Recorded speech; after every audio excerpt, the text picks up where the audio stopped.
Is Times Radio. Times Radio Breakfast with Till by NatWest. When you want a card payment provider that just works, it's time for Till. Fees, eligibility criteria and T's and C's apply. 8:40 Times Radio Breakfast. Now, we believe in free speech on this programme. We've just demonstrated it by a thoughtful conversation about manscaping that has annoyed an awful lot. Please don't go back into that. Let's leave that one alone. Free speech can only go so far. I wonder if our next guest will agree with that. The founder of the Institute of Ideas free speech think tank, Baroness Fox, who was apparently disinvited from a discussion about the importance of discussion at Royal Holloway. Baroness Claire Fox joins us now. Morning, Claire. Good morning. Now, I'm a bit suspicious when people say they're about being cancelled and entirely, because obviously everyone has some platforms, but there's a specific event that's happened to you. You were supposed to go there, and why did they say you weren't welcome? So it should be clarified that I'm sure that anyone listening would think, goodness knows that woman's got far too many platforms. Who care if she doesn't end up in the university? And the important thing about this story is not me, actually. It's about the Debating Society, who wanted me to speak. However daft that might be to some people. They invited me to speak. It was all organised. They were quite excited. We're advertising it. And the student union, who'd even vetted me and decided that I was acceptable as an outside speaker, then panicked when 6 universities, other societies, objected to me on the basis that apparently some previous ages-old tweet where I retweeted a Ricky Gervais joke they described as transphobic, full of hate. That meant I was a threat to the safety of students on campus. And the Debating Society students, who, were, young people trying to encourage people to hear different opinions and so on, suddenly came under an enormous amount of pressure from the student union. They would destroy their reputation, that they would put their fellow students in jeopardy. Lots and lots of, you can imagine correspondence telling them that this was unacceptable. Eventually, a week before the talk, which had been organised months ago, cancelled the event. And a lot of those students were very upset and wanted to do something about it, but didn't feel that they could because the student union weren't letting them. And they didn't want to be accused. They probably don't want to be accused of that thing, transphobia itself. I mean, I've seen the joke from Ricky Gervais. This is not a wild part of the internet you were retweeting from. That's a joke that he made on a Netflix special, which has been seen by tens of millions of people. It is a fundamentally funny joke about language, about the changing descriptions of trans people and women.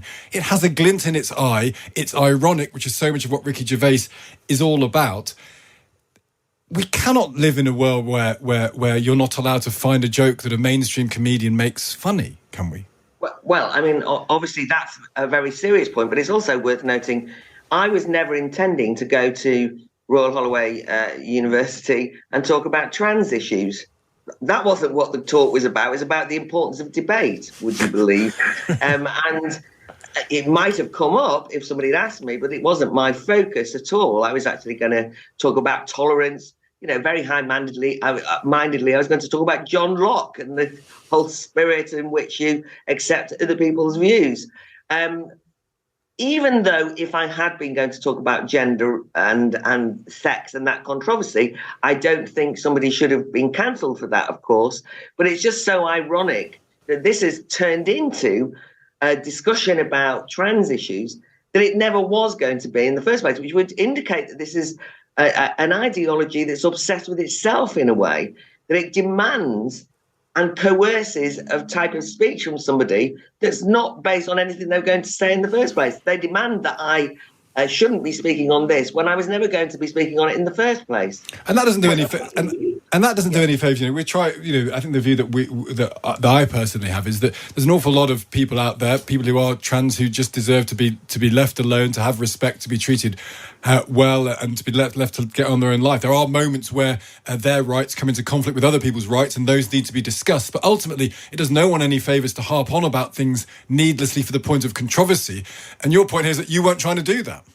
No, I mean, I do. It is true that I'm reasonably well known as being gender critical. I believe in the biological reality of sex, and I'm not trying to rehearse that for the sake of it. I mean, that is known. I mean, to be honest with you, I was rather miffed that the reason that they cancelled me was that I retweeted a Ricky Gervais speech. I mean, comment. I mean, you do think, God, I'm a public figure. I speak a lot. You'd think they'd find something else that I said a bit more meaty to cancel me on. But I want to stress, and this is genuinely important, the reason why this has come to light is because the students who had invited me, some of them were just so upset that they felt that all the work they'd done, I mean, advertising it and going through all the bureaucratic nonsense to get me okayed as a speaker was completely wasted. It was the first event that they were having post-lockdown, live event, and they were quite excited about it. And they just felt abandoned. And I think that the important thing here is not that I was cancelled, but that students who are sometimes caricatured and characterised as snowflakes, this was a group of students who wanted to have discussion, and they were denied doing it by the student union putting them under so much pressure. But also, very importantly, the university didn't intervene or step in to defend the debating society. Indeed, the principal of the university, if anything, said, oh, well, we've talked to the student union. They went through the right procedures, nothing to see here. What's the problem? And I think that tells us a great deal that's worrying about the atmosphere on university campuses when the grassroots students who are not snowflakey, want open discussion, want to hear people from across the political range, are actually abandoned and told that's too controversial, you're not allowed to hear it. Yeah, it's a really interesting point, Claire. And, wherever you stand on any side of a political argument, it's just important that people are allowed to talk about things, surely, that everyone must be able to agree on that eventually. Claire, great to speak to you. Thank you for joining us. Cheers, that's Claire Fox there talking about what happened to her. Mike makes the point, man makes joke, woman pays the price. Which I saw that. Which is an interesting point in itself. Really interesting, though, that she's saying that students wanted to debate it and ultimately it was students that refused to allow it. I mean, it's not a great situation. It is 9:15. The Times...